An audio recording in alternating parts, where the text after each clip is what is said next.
आगाज कर दिया गया। पाकिस्तान के साबका वज़ीर आज़म इमरान खान के खिलाफ FIA ने बैरून मुल्क तोहफे में मिलने वाले हार की मुबैना फ़रोख्त के मामले पर साबिक़ वज़ीर आज़म इमरान खान और जुल्फ़ी बखारी के खिलाफ तहक़ीक़ात शुरू कर दी हैं। ज़राए का बताना है कि FIA ने तोहफे में मिलने वाले हार की मुबैना फ़रोख्त का इल्ज़ाम सामने आने के बाद मामले की तहक़ीक़ात का आगाज़ कर दिया है, जबकि तहरीक इंसाफ के रहनुमा जुल्फ़ी बखारी ने बेचने के इल्ज़ामात की तरदीद भी कर दी है।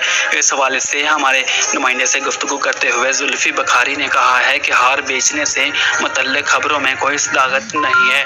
वज़ीर आज़म के साबिक़ मावन खसूसी ने कहा है कि हार बेचने से मुतल्लिक़ कभी कोई बात नहीं हुई और इस हवाले से चलने वाली तमाम खबरें बेबुनियाद हैं। याद रहे कि इमरान खान पर बैरून मुल्क से मिलने वाले एक हार तोशा खाना में ना जमा कराए जाने का इल्ज़ाम है। इमरान खान ने मुबैना तौर पर हार जुल्फ़ी बखारी के ज़रिए लाहौर के एक ज्वेलर को 18 करोड़ में फ़रोख्त किया।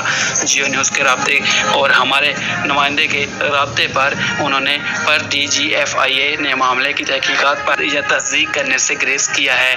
मज़ीद हुकूमत पाकिस्तान की बदलती सूरत हाल देखने के लिए चैनल को ज़रूर सब्सक्राइब कर लें।